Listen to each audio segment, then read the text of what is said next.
میرے اور آپ کے آقا و مولا حضور نبی رحمت صلی اللہ علیہ وآلہ وسلم نے ارشاد فرمایا، جو مجھے ضمانت دے دے جو اس کے دو جبڑوں کے درمیان ہے یعنی زبان، اور جو اس کی دو ٹانگوں کے درمیان ہے اس کی پارسائی کی جگہ، فرمایا میں محمد اس کو جنت کی ضمانت دیتا ہوں۔ انسان کے بہت سارے گناہ ان دو اعضاء کی وجہ سے ہیں۔ زبان غیبت بھی کرتی ہے، زبان جھوٹ بھی بولتی ہے، زبان گلہ اور شکوہ کا رنگ بھی اختیار کرتی ہے، الزام تراشی بھی کرتی ہے، تو بہت سارے جرائم زبان کے ہیں۔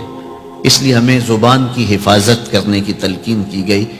میرے اور آپ کے آقا و مولا نے ارشاد فرمایا، من کانا یؤمن باللہ والیوم الآخر فلیقل خیرا او لیصمت، فرمایا جو اللہ اور پچھلے دن پر ایمان لاتا ہے اس کو چاہیے یا تو کلمہ خیر کہے یا پھر وہ خاموش رہے۔ تو زبان کو قابو میں رکھو۔ اللہ تعالیٰ جل شانہ نے اس زبان کو 32 دانتوں میں جکڑ کے رکھا ہے، لیکن اس کے باوجود پھر بے قابو ہو جاتی ہے، اور بہت سارے ہمارے گناہ ہماری زبان کی وجہ سے ہیں۔ تو ان دو اعضاء کی خاص طور پہ حفاظت کرنے کی تلقین کی گئی، اور ساتھ ضمانت دی گئی کہ اگر تم ان دو اعضاء کی حفاظت کی مجھے ضمانت دیتے ہو تو میں تمہیں جنت کی ضمانت دیتا ہوں۔ بلکہ ہمیں اپنے رویوں کو بھی محتاط کرنے کی تلقین کی گئی ہے۔ تو اپنی زبان سے، اپنے عمل سے، اپنے کردار سے، اپنے اشارے سے، اپنے کنائے سے، اپنے رویے سے دوسرے مومن بھائی کی بہتری کے لیے سوچا جائے۔ جب اپنے دل صاف رکھیں گے تو دل پھر آئینے کی مانند ہوگا، پھر اس آئینے میں دیکھیں گے تو پھر خیر ہی نظر آئے گی۔ تو جب آئینہ ہی دھندلا کر لیا تو پھر کیا دکھائی دے گا؟ اس لیے اپنے دل کو ستھرا کریں، اپنے دل کو پاک کریں، پھر اپنے دل کے آئینے میں تمہیں ہر کوئی اچھا ہی دکھائی دے گا نا۔ کس کو پتھر مارے ناصر کون پر آیا ہے، دل کے شیش محل میں ایک ایک چہرہ اپنا لگتا ہے۔ تو پھر دل مصفا ہو گیا، دل مزکا ہو گیا، تو پھر جو ہے وہ پاکیزگی ہی پاکیزگی ہے، نور ہی نور ہے۔ ہم تو نماز پڑھنے لگ جائیں تو بے نمازیوں کو حقیر سمجھنے لگ جاتے ہیں۔ وہ کیسی نماز ہے جس نے ہمیں تکبر میں مبتلا کر دیا، جس نے ہمارے دماغ میں غرور بھر دیا، ہمیں لوگ بونے بونے اور چھوٹے چھوٹے دکھائی دینے لگے اگر ہم نے جو ہے وہ چند سجدے کر لیے۔ ایک بزرگ فرماتے تھے، اگر کسی کو تم برائی میں بھی دیکھو تو یہ سوچو ہو سکتا ہے اس کی زندگی کی آخری برائی ہو، پھر وہ توبہ کر لے، اور میری زندگی کی ہو سکتا ہے یہ آخری نیکی ہو، مجھ سے کوئی گناہ سرزد ہو جائے۔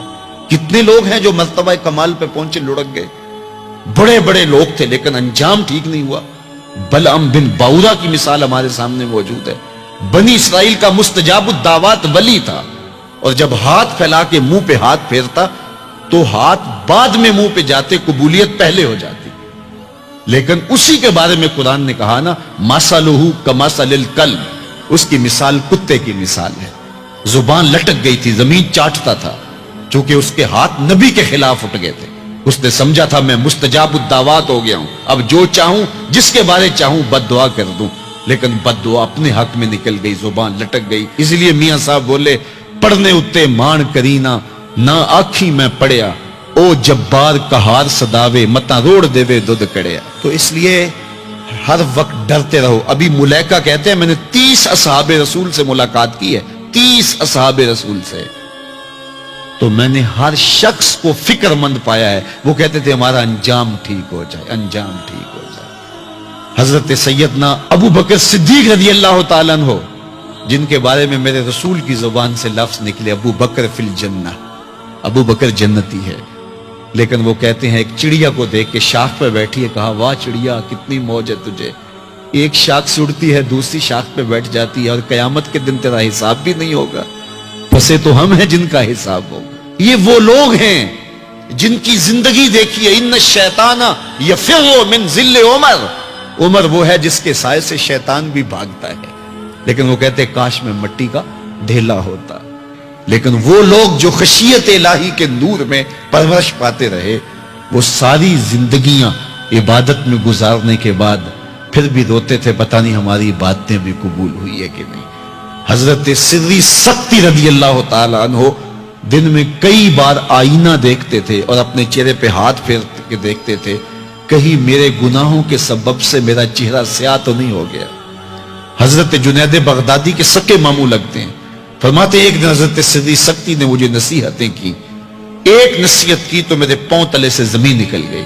کہنے لگے بیٹا جب میں مر جاؤں تو مجھے بغداد سے باہر دفن کرنا. تو میں نے کہا کہ حضرت لوگ تو بغداد میں دفن ہونے کو ترستے ہیں، تو آپ کہتے ہیں مجھے بغداد سے باہر دفن کرنا؟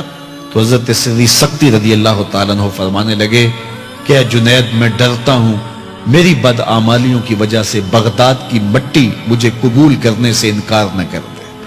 یہ وہ لوگ تھے تتجافا جنوبہم عن المضاجع، جن کی کروٹیں خوف و طمع میں بستروں سے الگ رہتی تھی اور اللہ کو پکارا کرتے تھے. راتوں کی تنہائیوں میں اٹھ اٹھ کے راتوں کو آباد رکھا کرتے تھے. حضرت شیخ سعدی نے لکھا ہے کہ مطاف میں ایک شخص کنکروں پہ پیشانی رکھ کے رو رہا ہے اور کیا کہتا ہے، اللہ مجھے معاف کر دے نہیں تو قیامت کے دن نابینا اٹھانا، تیرا کیا تیرے بندوں کا سامنا نہیں کر پاؤں گا. اتنے درد سے روتا ہے کہ سینے میں دل ڈولتے ہیں. ایک شخص تو اپنا طواف چھوڑ کے اس کے پاس کھڑا ہو گیا تو اس کی پشت پہ ہاتھ پھیرنے لگا، حوصلہ رکھ اللہ بڑا کریم ہے، حوصلہ رکھ اللہ بڑا رحیم ہے، اور اس کو تسلی دینے لگا. اور وہ اتنے درد سے روتا ہے، اس کی چیخیں سنی نہیں جاتی، مطاف کے کنکروں پہ اس کے آنسو گرتے ہیں اور کہتا ہے اے اللہ مجھے معاف کر دے نہیں تو نابینا اٹھانا، تیرا سامنا تو بڑی دور کی بات، تیرے بندوں کا سامنا نہیں کر پاؤں گا. تو اس شخص نے طواف چھوڑ دیا اور اس کو تسلی دینے لگا. تھوڑی دیر کے بعد وہ شخص جانے لگا، چہرے پہ اس نے پردہ اڑا ہوا تھا. تو اس شخص کو تجسس تھا کہ میں دیکھوں یہ کون ہے جو اتنے درد سے روتا ہے اور اس کو سمجھاؤں کہ اللہ بڑا کریم ہے. تو وہ اس کے پیچھے چل پڑا. تو جب اس شخص نے نقاب سے پردہ اٹھایا تو اس شخص کی چیخیں نکل گئی، فائزہ ہوا الشیخ عبد القادر جیلانی. تو یہ زاروں کے تار رونے والا شیخ عبد القادر جیلانی تھا. آج پیر کہتا ہے کہ میں تمہیں بخشوا دوں گا، ضمانت فراہم کر رہا ہے. یہ حضرت غوث اعظم رضی اللہ تعالیٰ عنہ یہ خشیت، یہ عاجزی، یہ نیاز مندی اللہ کے حضور پیش کر رہے ہیں. جب تک خشیت کا یہ عالم بندے کو اوپر طاری نہیں ہوتا اتنی دیر تک اس کے عمل اس کے اندر عجز پیدا نہیں کریں گے، عجب پیدا کریں گے، ریاکاری پیدا کریں گے، تصنع پیدا کریں گے. وہ لوگوں کو حقیر سمجھنے لگ جائے گا. اور اس کائنات میں اس سے بڑا کیا جرم ہو کہ کوئی کسی کو حقیر سمجھے. تو کسی کو حقیر مت سمجھو.